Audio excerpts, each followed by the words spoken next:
News, सच जरूरी है। नमस्कार दर्शकों, यह है MNS न्यूज नेटवर्क और आप देख रहे हैं MNS न्यूज टीवी। मैं हूं आपके साथ शुभांगी। तो आइए देखते हैं नागपुर शहर की तमाम बड़ी खबरें। इससे पहले एक नजर हेडलाइंस की ओर।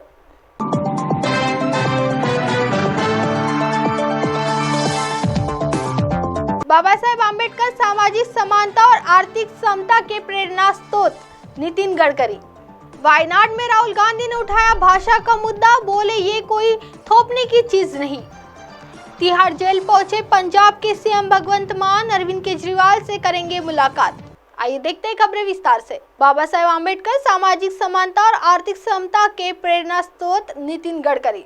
डॉक्टर भीमराव आम्बेडकर की जयंती रविवार को मनाई गई। इस मौके पर केंद्रीय मंत्री नितिन गडकरी ने महाराष्ट्र के नागपुर में डॉक्टर भीमराव आम्बेडकर को उनकी 134वीं जयंती पर पुष्पांजलि अर्पित की। राष्ट्र निर्माण में बाबा साहेब सदैव प्रेरित करते रहेंगे। केंद्रीय मंत्री नितिन गडकरी ने कहा कि बाबा साहेब आम्बेडकर महामानव थे और सामाजिक समानता और आर्थिक समता के प्रेरणा थे।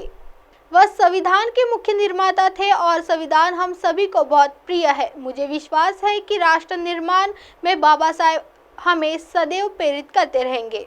बाबा साहेब आम्बेडकर महामानव थे और सामाजिक समता और आर्थिक समता के प्रेरणा स्रोत थे।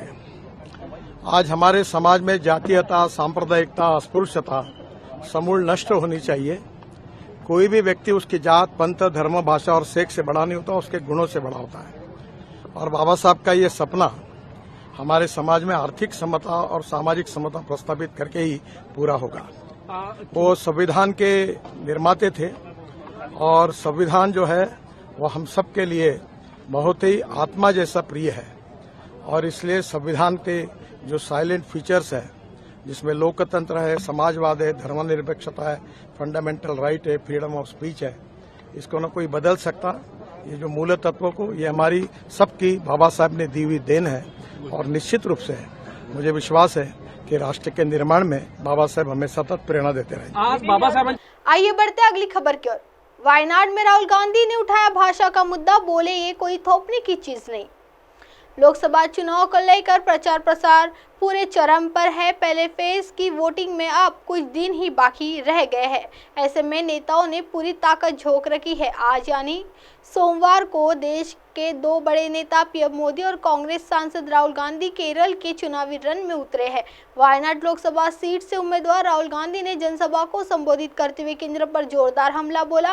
उन्होंने कहा आज मुख्य लड़ाई आरएसएस की विचारधारा के खिलाफ है। बीजेपी के लोग प्रधानमंत्री को कहते हैं एक राष्ट्र, एक लोग, एक भाषा, एक नेता। भाषा कोई ऊपर से थोपी हुई चीज नहीं है। राहुल गांधी का केंद्र पर हमला। कांग्रेस सांसद ने कहा भाषा वह है जो व्यक्ति के अंदर से, व्यक्ति के हृदय के अंदर से निकलती है।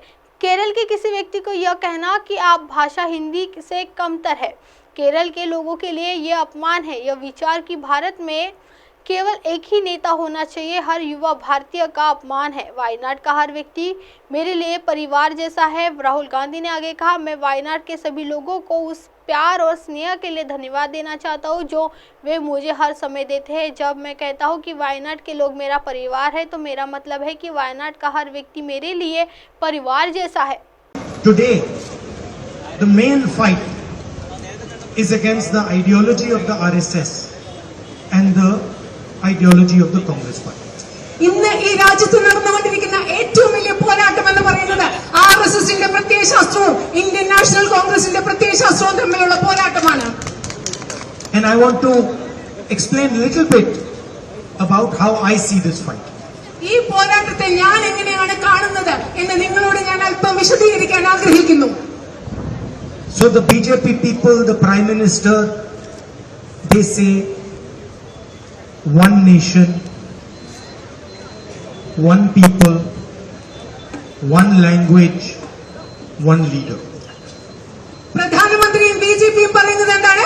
ഒരു രാജ്യം, ഒരു ആളുകൾ, ഒരു ദേശം, ഒരു നേതാവ്. ഇതാണ് ബിജെപിയും അവരുടെ രാഷ്ട്രീയ പാർട്ടിയും പറഞ്ഞുകൊണ്ടിരിക്കുന്ന പ്രധാനമന്ത്രിയും. And this is a fundamental misunderstanding of our country. ഇതെന്ന് പറയുന്നത് ഒരു ദേശം, ഒരു നേതാവ് എന്നെല്ലാം പറയുന്നത് നമ്മുടെ രാജ്യത്തെ കുറിച്ചുള്ള അടിസ്ഥാനപരമായ ഒരു തെറ്റിദ്ധാരണയാണ്. Because language is not something that is imposed from the top. Language is something that comes out from inside the person, inside the heart of the person. ഒരർത്ഥത്തിൽ പറയുമ്പോൾ ഭാഷ എന്ന് പറയുന്നത് മുകളിൽ നിന്ന് അടിച്ചേൽപ്പിക്കുന്ന ഒന്നല്ല. ഭാഷ എന്ന് പറയുന്നത് മനുഷ്യന്റെ ഉള്ളിൽ നിന്ന്, മനുഷ്യന്റെ ഹൃദയത്തിൽ നിന്ന് ഉരുത്തിരിഞ്ഞു വരുന്ന ഒന്നാണ് ഭാഷ. To tell a person from Kerala that your language is inferior to Hindi, for example, is a insult to the people of Kerala. ഉദാഹരണത്തിന് കേരളത്തിലെ ആളുകളോട്, നമ്മൾ മലയാളികളോട് പറയുകയാണ് നിങ്ങളുടെ ഭാഷയായ മലയാളം ഹിന്ദിയേക്കാൾ താഴെയാണെന്ന് പറഞ്ഞാൽ അത് മലയാളത്തോടും മലയാളികളോടുമുള്ള അപമാനമാണ്. It is like saying what is coming out of your heart is inferior to what is coming out of the heart of a person in Uttar Pradesh. അതിങ്ങനെ പറയുന്നതിന് തുല്യമാണ്.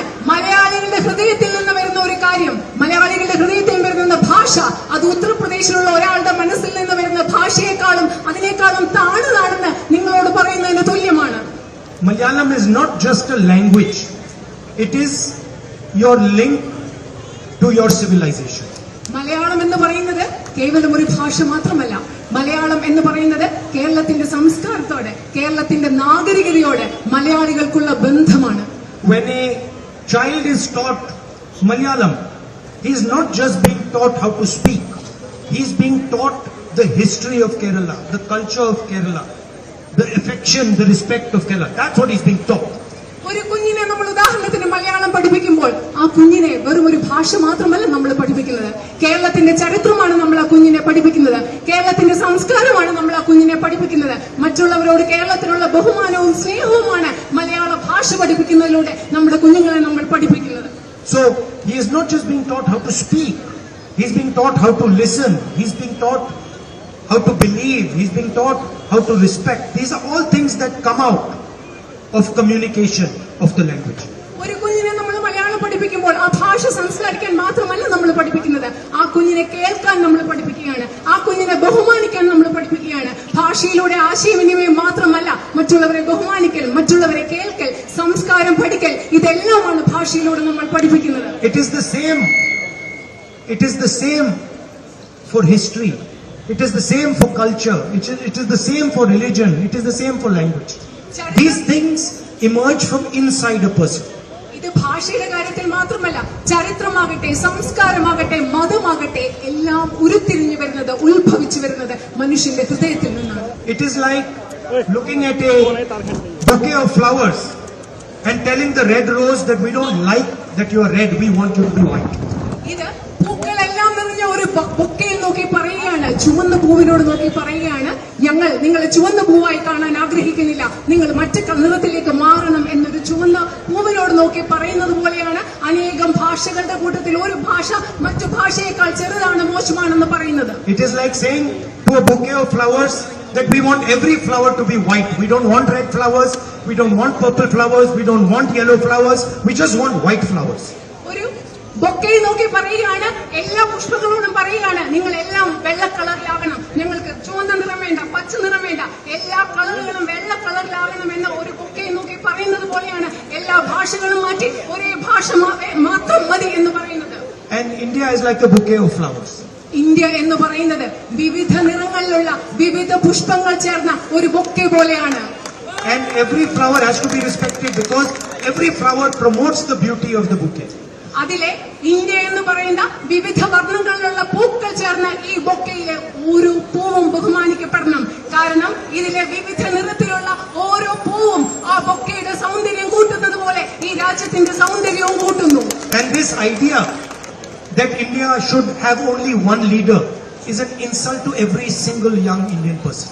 ഈ രാജ്യത്ത് ഒരേ ഒരു നേതാവ് മതി എന്ന ആശയം. आइए बढ़ते अगली खबर की ओर। तिहाड़ जेल पहुंचे पंजाब के सीएम भगवंत मान अरविंद केजरीवाल से करेंगे मुलाकात। पंजाब के मुख्यमंत्री भगवंत मान दिल्ली के मुख्यमंत्री अरविंद केजरीवाल से मिलने तिहाड़ जेल पहुंचे। मुलाकात से पहले तिहाड़ जेल प्रशासन ने तैयारियां पूरी कर ली है। मुलाकात में किसी भी तरह का वीआईपी ट्रीटमेंट नहीं होगा। पंजाब के मुख्यमंत्री की सुरक्षा को लेकर शुक्रवार को तिहाड़ जेल के अधिकारियों ने दिल्ली पुलिस और पंजाब पुलिस के बीच बैठक हुई। इसमें केजरीवाल के साथ मान की मुलाकात के दौरान सुरक्षा उपायों को लेकर चर्चा हुई। तिहाड़ जेल में महानिर्देशक संजय बोनीवाल ने नेतृत्व में हुई बैठक में ADG Punjab police AK Pandey और एक ACP स्तर के अधिकारी मौजूद थे। आप हमारे चैनल को आपके मोबाइल ऐप पर भी देख सकते हैं। मोबाइल ऐप पर देखने के लिए प्ले स्टोर से MNS news T apps download करें। इंस्टा, हाइक, ट्वीट, फेसबुक और कई सोशल मीडिया प्लेटफॉर्म पर हमारा चैनल उपलब्ध है। आप इसे यूट्यूब पर भी देख सकते हैं, आप इसे लाइव भी देख सकते हैं www.mnsnewst.com पर। फिलहाल वक्त तो चला दर्शकों ब्रेक का। ब्रेक से लौटने के बाद देखेगा देश और दुनिया की तमाम बड़ी खबरें। बनी रही है MNS न्यूज़ टी पर मेरे साथ यानी शुभांगी के साथ। नमस्कार।